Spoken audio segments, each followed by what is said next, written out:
Hola, soy Oscar Mata. Estamos estudiando historia del cristianismo. Hoy vamos a ver cómo fue que el obispo de Roma llegó a ponerse por encima de todas las iglesias cristianas. Eh, Vamos a hablar del obispo Dámaso primero. Dámaso ejerció el obispado de Roma entre los años 366 al 384. Fue un aguerrido frente a otras doctrinas distintas a la de la Iglesia Católica, porque tenía como propósito lograr la unidad y centralizar la fe cristiana alrededor de la Iglesia de Roma. Dámaso se propuso que todas las iglesias cristianas giraran alrededor de la Iglesia de Roma. El inicio de la división del Imperio Romano en Occidente y Oriente permitiría a la Iglesia Católica ser el nexo entre ambos imperios. La primacía de la Iglesia de Roma fue defendida adicionalmente mediante actas y decretos imperiales. La persecución a posturas diferentes motivó que muchos se unieran a la doctrina oficial de la Iglesia imperial. El 27 de febrero del año 380, el emperador Teodosio I decretó la doctrina conocida como del Fide Católica, declarando como la religión del Estado romano al cristianismo predicado por San Pedro, según ellos, por supuesto, del cual Dámaso era cabeza suprema. Así se empezó a afianzar con mayor fuerza la doctrina de la supremacía papal y específicamente que el obispo de Roma estuviera por encima de todos los obispos. Entonces podemos ver que originalmente el obispo de Roma no tenía ninguna jerarquía por encima de los demás. Pero esto se fue afianzando poco a poco y después de Constantino, los otros emperadores que fueron viniendo le fueron dando mayor poder al obispo de Roma. Después de la muerte de Dámaso, Ciricio se convirtió en obispo de Roma entre los años 384 al 399. Él fue el primero en usar el título de papa. Si han estado dando seguimiento a los distintos videos de la historia del cristianismo que he presentado, este es el número 21. En las presentaciones anteriores al líder de Roma, yo he preferido llamarle el obispo de Roma. ¿Por qué? Porque fue realmente Ciricio el primer obispo de Roma a quien se le llamó oficialmente papa. A partir de este momento, todos los videos que vengan más adelante, ya no utilizaré el título de obispo, aunque sí lo tienen, pero para hacer la diferencia voy a llamarle papa, porque fue a partir del papa Ciricio. El término papa que hoy se emplea para el obispo de Roma no siempre tuvo ese sentido. Ese es un término de cariño o de respeto originado en el griego papas, es la palabra papas en griego, que significa papá. En época antigua se aplicaba a cualquier obispo distinguido, no solo para el obispo de Roma. Desde la época en que Constantino convirtió a la Iglesia Católica en la Iglesia del Imperio, puesto que Roma era nominalmente la capital, el obispo de esa ciudad fue tomando cada vez más realce. En todo el imperio, la iglesia comenzó a organizarse siguiendo los patrones trazados por el Estado y las ciudades que tenían jurisdicción política sobre una región pronto tuvieron una jurisdicción eclesiástica también. A la postre, la iglesia quedó dividida en 5 patriarcados: Jerusalén, Antioquía, Alejandría, Constantinopla y Roma.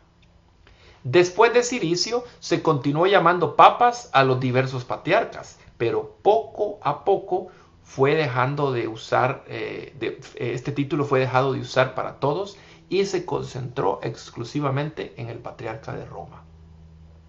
Dentro de los decretos que emitió Ciricio durante su obispado se encuentra la imposición del celibato para los clérigos. Esta prohibición ya había sido impuesta en el concilio de Elvira, pero parece que los clérigos continuaron casándose, pero Ciricio lo volvió a decretar. Y así surgió oficialmente el papado de Roma. Pedro no fue ningún papa, Pedro no fue el primer papa, Pedro no ejerció ningún obispado en Roma. Esto es parte de una tradición católica, precisamente para afirmar su nivel de iglesia apostólica.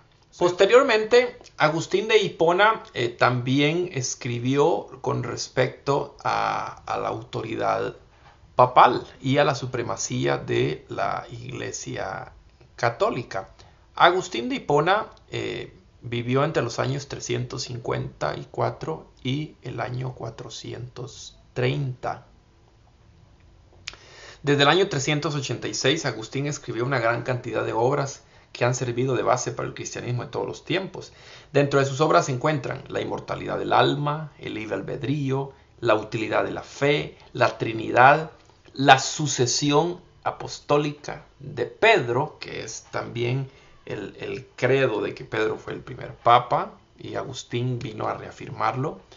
También escribió sobre la autoridad de la Iglesia Católica. Ahora Agustín ya no se refería a la Iglesia Universal, se refería a la Iglesia de Roma. También escribió sobre la perpetua virginidad de María. Escribió un tratado contra los judíos, entre otras. Varias de estas obras están en armonía con las Escrituras, mientras que otras están basadas en sus bases filosóficas o las bases tradicionales de la Iglesia Católica. Pero Agustín pronunció una famosa frase que llegó a convertirse en refrán: Roma locuta, causa finita. Que significa, cuando Roma ha hablado, la causa ha terminado. Él se refirió a esto porque para él, cuando el Papa hablaba, no había más por discutir.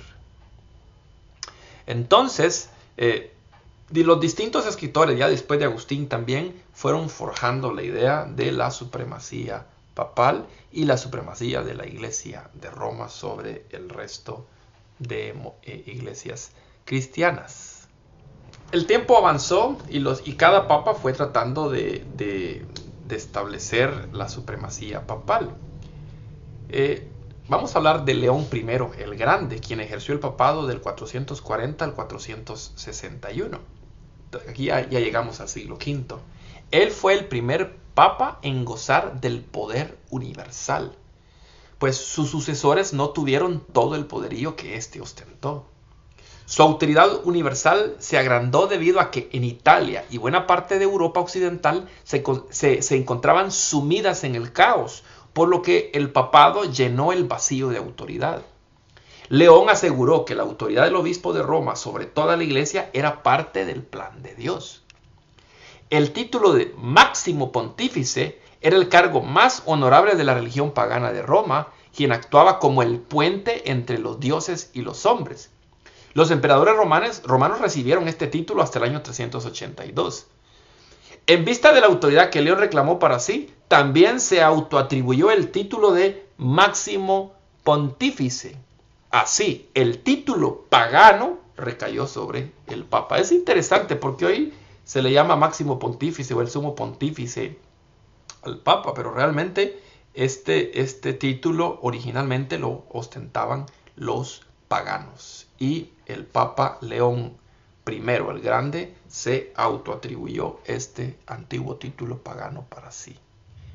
Entre los años 492 al 496, Gelasio I ejerció como papa. Dentro de sus alcances se encuentra que promovió la doctrina de las dos espadas, con la cual establecía que la autoridad del papa es superior a la del emperador.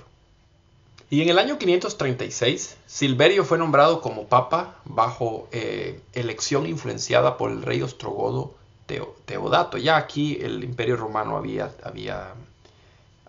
llegado a su fin. Aquí ya estamos en el siglo VI. Pero el emperador bizantino Justiniano I, influenciado por su esposa Teodora, quería como papa a Vigilio. Teodora ordenó su destierro, por lo que Silverio fue enviado a la isla de Palmarola, donde abdicó el 11 de noviembre del año 537, muriendo unos días después. Tras la abdicación de Silverio, el imperio impuso a Vigilio como papa. Posteriormente, los nombramientos papales continuaron siendo influenciados por el emperador bizantino, dando como resultado una serie de papas que actuaron como títeres del emperador y su esposa.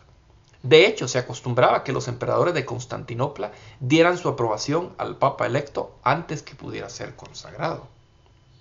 A raíz de que el imperio bizantino había retomado Roma, Vigilio reunió en él el poder civil y el poder religioso sobre la ciudad de Roma, aunque dependiente de las órdenes de los bizantinos. Vea usted entonces que no era ya solamente un poder civil y religioso, sino también un poder civil. En la próxima sección vamos a hablar acerca del Papa Gregorio Magno para concluir con él el siglo VI. Soy Oscar Mata, es un gusto estudiar con usted.